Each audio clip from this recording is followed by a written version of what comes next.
Hema committee வந்ததுக்கு அப்புறமா அங்கே நடந்த பாலியல் அத்துமீறல்கள் வெளியில தெரிய ஆரம்பிச்சது. அந்த டயத்துல மலையாள நடிகர் சங்க தலைவரா நடிகர் மோகன்லால் அவர்கள் இருந்தாரு.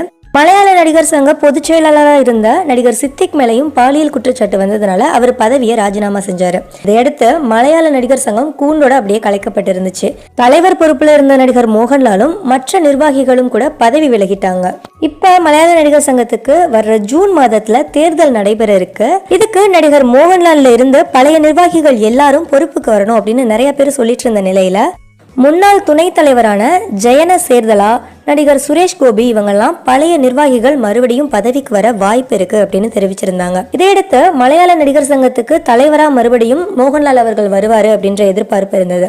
இந்த நிலையில மலையாள நடிகர் சங்கத்துக்கு திரும்ப போறதில்ல, நடிகர் சங்க பதவி எதையும் ஏற்க போறதில்லைன்னு நடிகர் மோகன்லால் அவர்கள் அறிவிச்சிருக்காரு. ஹிந்தி திரையுலகத்துல